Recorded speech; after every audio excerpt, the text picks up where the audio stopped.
नदीम पर वहाब दुरानी के हमले के बाद बेज़ार शाह की आंखें अब मुकम्मल तौर पर खुल चुकी हैं। उन्हें पक्का यकीन हो गया कि नदीम आफ्ताब और इनका पूरा ख़ानदान सिर्फ धोखेबाज और फरेबी है। बेज़ार शाह को अपनी बेटी पारस की ज़िंदगी की फ़िक्र सताने लगी है। उन्हें मालूम है कि आफ्ताब जैसा बुज़दिल कभी पारस का सच्चा मुहाफ़िज़ नहीं हो सकता और इसलिए उन्होंने बहुत बड़ा फ़ैसला कर लिया है। वो ज़वार को कॉल करते हैं और कहते हैं कि ज़वार, पारस को समझाओ कि वो तुमसे निकाह करने के लिए तैयार हो जाए। अब मैं मज़ीद कोई रिस्क नहीं ले सकता। मुझे मेरी बेटी के लिए कोई सच्चा और ना डर शौहर चाहिए जो इसका सच्चा मुहाफ़िज़ बन सके। ये सुनकर ज़वार तो थोड़ी देर के लिए सोच में डूब जाता है, लेकिन फिर वो हाँ कर देता है। बेज़ार शाह पारस को बहुत प्यार से समझाते हैं कि पारस अपने बाप की हालत और इनकी इज़्ज़त की खातिर इस निकाह के लिए हाँ कर देती है, लेकिन यहाँ ज़वार बहुत ज़्यादा परेशान हो जाता है। इसे अपने ख़ानदान का ख्याल आता है। वो पहले ही रेशम से शादी के लिए बहुत देर उसने कर दी और इसका बाप एजाज़ बख्त जो रिश्ते के लिए वो रिश्ता कभी कबूल नहीं करेगा। ज़वार परेशानी के आलम में सारी बात अपनी बहन मरियम को बताता है। मरियम पहले तो डर जाती है, लेकिन इस बात पर हम बर्बाद हो जाएंगे, लेकिन ज़वार उसे समझाता है कि इस वक्त सच छुपाना ही बेहतर होगा वरना मामला बिगड़ जाएगा।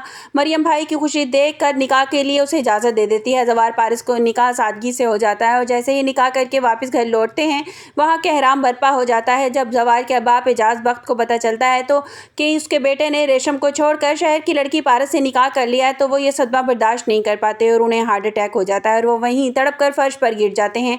रेशम ये मंजर देखकर बिल्कुल पागल हो जाती है और आपे से बाहर होकर पारस पर हमला कर देती है और इसका गला दबाकर इसे दीवार के साथ लगा देती है और चीख कर कहती है कि तेरी वजह से मेरा घर उजड़ा है, मैं तुझे जिंदा नहीं छोड़ूंगी। ज़वार भागकर पारस को रेशम के चुंगल से छुड़ाता है। ज़वार की माँ अपने आप को ज़वार को कोसने लगती है और कहती है कि तुमने इस लड़की की खातिर अपने बाप के वादों का लिहाज नहीं किया, तुमने इनको मौत की दहलीज पर लाकर खड़ा कर दिया। ज़वार अपने बाप को लेकर बाद हवासी में अस्पताल भागता है और पूरी फैमिली भी साथ पहुंच जाती है, लेकिन वहाँ मौत के साए की तरह इसका पीछा कर रहे होते हैं। वहाब दुरानी का एक मुखबर अस्पताल में मौजूद होता है। जैसे ही वहाब दुरानी ने पहले ही पारस की तस्वीर दिखा रखी थी और जहाँ नजर आए तो खबर करना। जैसे ही वो मुखबर ज़वार को गले में निकाह का हार देखता है तो पारस को इसके साथ जिंदा सलामत देखता है तो फ़ौरन वहाब दुरानी को कॉल करके बताता है कि सर, पारस मरी नहीं बल्कि ज़िंदा है और वो ज़वार की बीवी बन चुकी है। ज़वार ने इसके साथ निकाह कर लिया है और वो ज़वार के गाँव में मौजूद है। ये सुनते ही वहाब दुरानी गुस्से में पागल हो जाता है और कहता है कि ज़वार, मुझसे गद्दारी करके तुमने इस लड़की से निकाह कर लिया है, मैं इससे छीन कर लेकर आऊँगा इसे। ज़वार अपनी ज़िंदगी भर याद रखेगा। अस्पताल में ज़वार अपने बाप की हालत देखकर बहुत ज़्यादा परेशान था और डॉक्टर ब्लड का इंतज़ाम करने को कहते हैं तो ज़वार फ़ौरन मजबूर होकर कुछ तेल के लिए बाहर जाता है, कुछ सामान लेने के लिए, और यही वो मौका था कि वहाब के गुंडे इंतज़ार कर रहे थे। वो अस्पताल पर हमला करते हैं और सबके सामने पारस को किडनैप करके वहाँ से ले जाते हैं। मरियम रोते हुए ज़वार को कॉल करती है कि भाई, भाभी को कोई गुंडे उठा कर ले गए हैं। ज़वार के पैरों तले से ज़मीन निकल जाती है। वो फ़ौरन बेज़ार शाह को सारा सच बताता है और पारस गायब हो चुकी है। ज़वार अपने बाप की फ़िक्र छोड़कर एक ज़ख्मी शेर की तरह वहाब दुरानी के डेरे पर पहुंच जाता है। वहाब दुरानी इसे देखकर तंज़िया हंसता है और कहता है कि आओ ज़वार आओ, मुझे तुम्हारा इंतज़ार था। मैं तुम जैसे बहादुर इंसान के साथ बात करने में बहुत मज़ा आता है। तुम मेरी टक्कर के हो, न तुम किसी से डरते हो, न मैं किसी से डरता हूँ।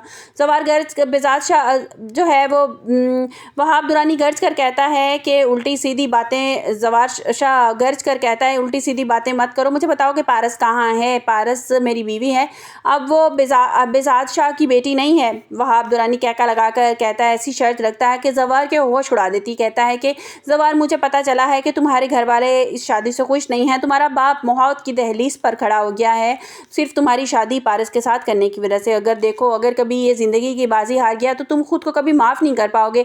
इसलिए बेहतर इसी में है कि तुम पारस को तलाक दे दो और मैं इसको रानी बनाकर रखूँगा। बेज़ार शाह, अपनी पुरानी दुश्मनी भी ख़त्म कर दूँगा और मैं तुम्हें बहुत सारा पैसा भी दूंगा। ज़वार साकित रह जाता है। इसके सामने एक तरफ तो पारस की ज़िंदगी है और दूसरी तरफ वो इज़्ज़त जो मोहब्बत है जो इसकी हिफाजत उसने कसम खा रखी है।